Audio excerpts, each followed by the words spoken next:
Hello everyone. Today now I am going to start the introduction for Allen Bradley. So USA-based brand. Okay. So it is another controller, another brand. It's a USA-based company. So here, not just Allen Bradley in this, there are two more companies are involved.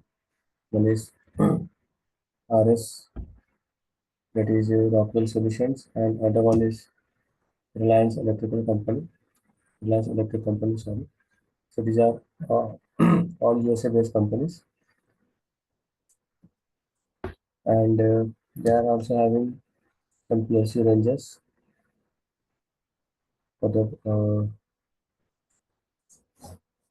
automation application. As you can see, one is Pico, PLC 5, Macrologics, SLC 500, Compact Logics, and Control Logics. And there is other controllers like Guard Logics, which is one of the safety controllers. Okay, for high-end applications like where when a spark or dangerous or hazardous locations. Okay, will damage your process or some plant area. Okay, in such locations we are using those safety controllers. Now, Pico is a small controller for small applications where it inputs and outputs or basic applications like home automation, building automation. In such areas, Pico controllers can be used. And PLC5 and macro logics are the another low-end controllers. Okay. Whereas SLC 500 is a medium-end controller, compact logics and control logics are the high-end controllers. Then micrologics are having some series like 1000, 1100, 1200, 1400, 1500. Similarly, we are having some series in SLC 500 with different controllers, different range of IOs features, okay, up to 5x05, 5x05 to 5x01, okay. And similarly, for compact logics, they are started from L32 and 4 series, whereas in control logic it is 71 to 75. These controllers, Pico, PLC5, and MacLogics are known as low-end controllers. For small applications, for MacLogic, like you can get to like 100 IOs, okay, or more than that also you can handle.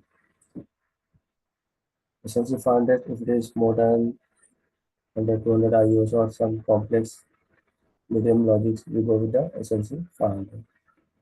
Okay, the high range of IOs, okay, and like remote IO communication, long distance communication, okay. For that we can go with the compact logics and control logic series. And these are coming under high-end controllers. Whereas these are the programming softwares for Pico, that is Pico soft, the Pico controller that you can download from uh, Rockwell Solution, okay, RNW website, and you can use it without license on. Okay. Whereas for RS Logic 5, you might be getting this trial version online. And for Micrologics and SLC 500, there is another software called RS Logic 500. This RS Logic, RS stands for Rockwell Solutions. Okay, so this controller software you can use. Whereas for programming compact logics and control logics, it is RS Logic 5000 series. This RS Logic 5000 series. But they also launched a new software called Studio 5000 for programming these two controller series. Even guidelines also they are included in this. Okay, that is Studio 5000. Next, we are having one more software, a separate software called driver software. We will call it here, and that is RS Links. Okay, so this driver software is like if you want to communicate between PLC and PC with HMI or any other controller, we need some protocol. Okay, for that protocol is like a driver software so that we can communicate. Okay, these two devices. So here also We're having different types of controller protocols like RS-232, RS-485, RS-4422. Okay, so different protocols are available. So in this we are having Ethernet also. Okay, so which protocol you are using to communicate between uh, PLC and PC or any other device. Okay, so that driver you have to configure first. So that is configured in driver software.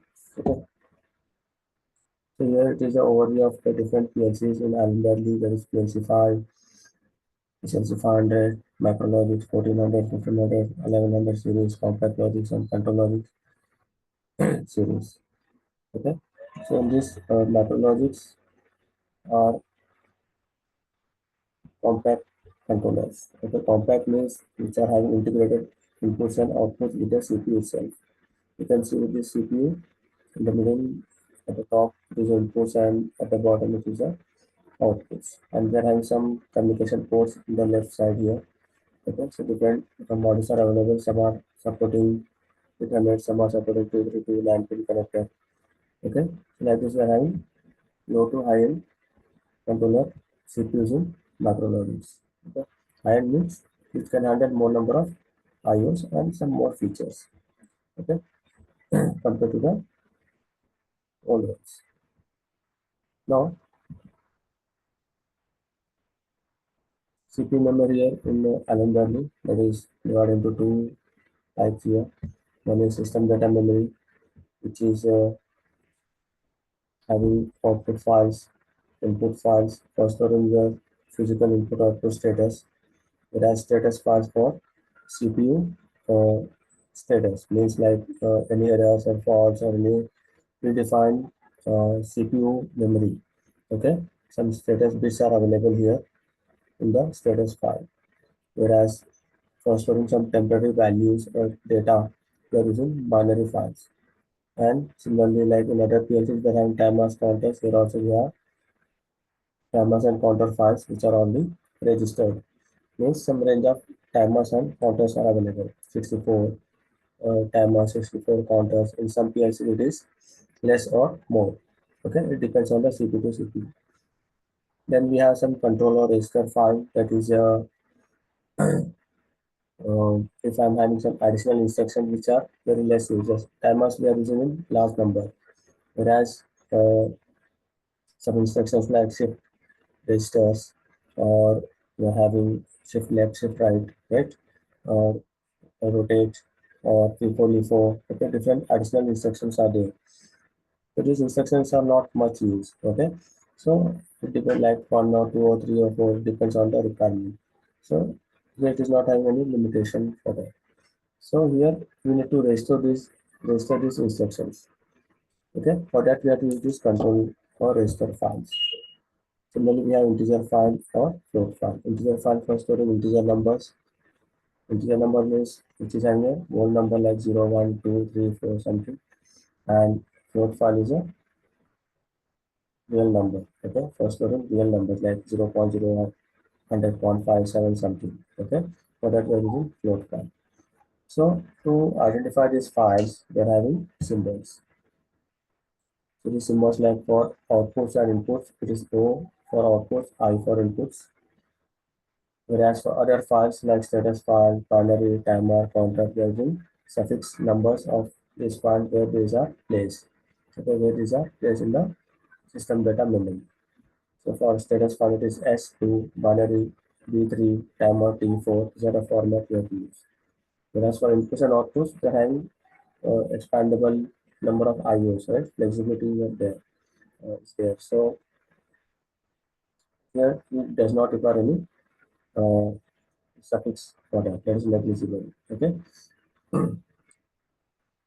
Then another memory that is user program memory, where we are making logics and downloading. Okay. So we are having some system files that is 0 and 1 that we cannot use. Okay. We can use ladder number 2, which is a main program block.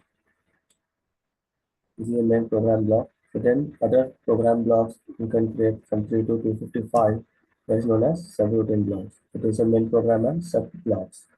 Means if you are having different machines and different programming, uh, you have to do using a single controller, a single PLC.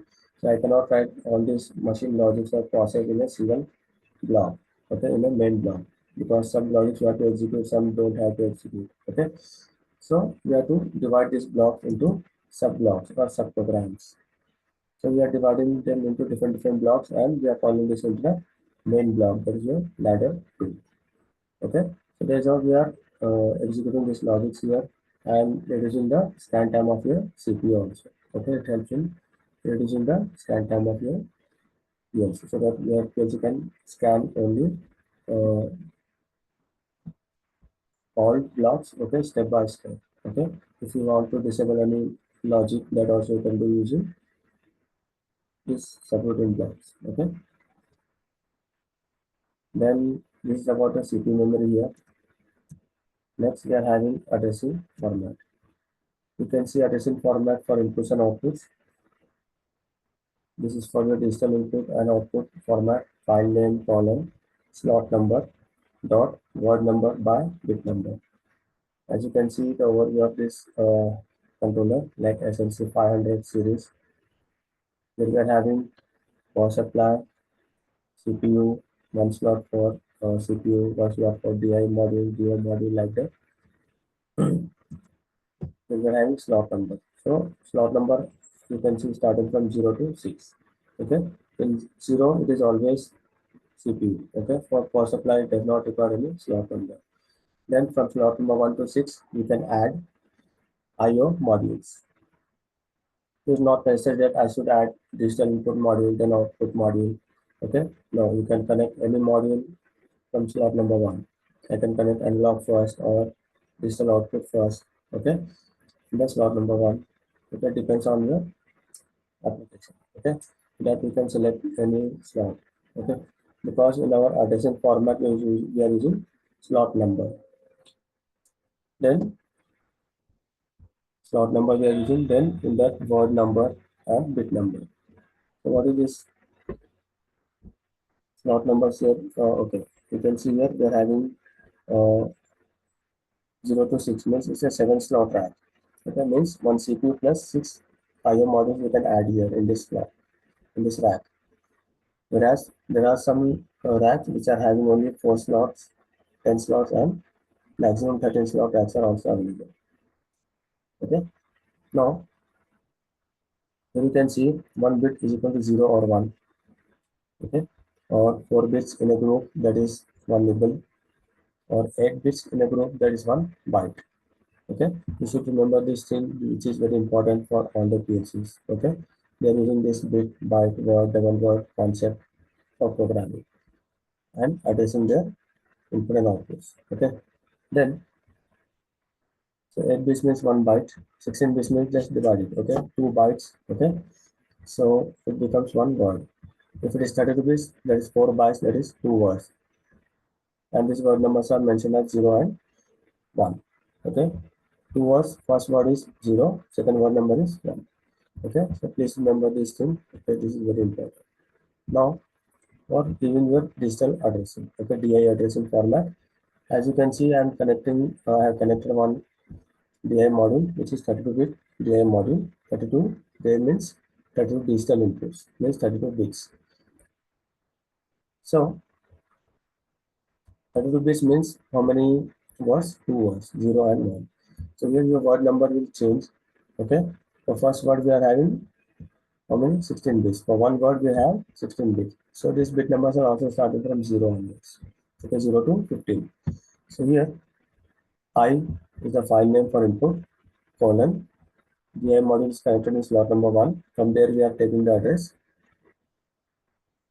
Then dot, slot number 1, dot, word number 0, right? First word number 0 by bit number in that word number, okay, 0. Similarly, I colon 1 dot 0 by 1 by 2. Like this it goes up to 15. So this is one word. Next, it again continues for another word. First word number changes here 1 by 0 to 1 by 15. Okay. So this is a digital input address for 32-bit module. If it is only a 16-bit module, then it takes only the one word. So word number 0. Okay, only 0 by 0 to 0 by 15. If it is a 8-bit module, then only up to 7 by 7. 0 by 0 to 0 by 7. Okay. So similarly for your output, DQ addresses, O is a symbol here for outputs. So O colon 2 dot 0 by 0. 2 means slot number 2 here. The DQ is connected to slot number 2. Okay. So it goes up to 15. Similarly for another word. This is a 32-bit module that should have two words. Suppose if I am having a micrologics controller, the micrologics, your inputs and outputs are integrated with a CPU, right? So CPU is having a slot number 0.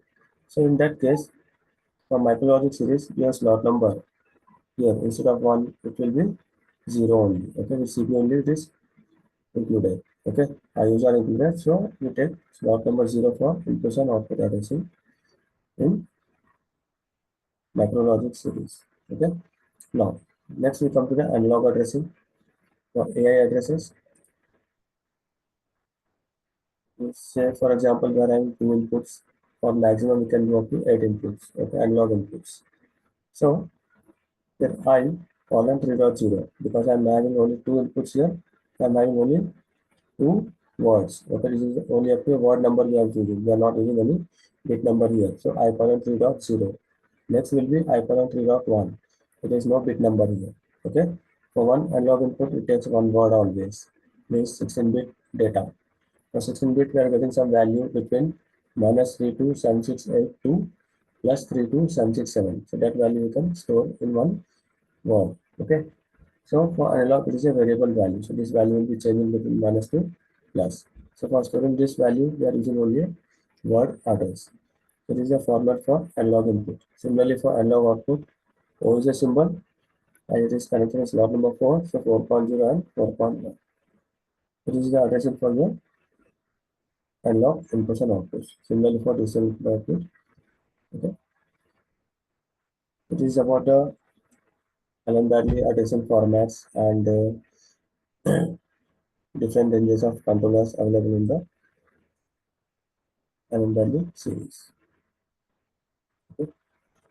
So I will be adding more videos on Allen Bradley as well as in Siemens also I'm trying to make more videos. Okay.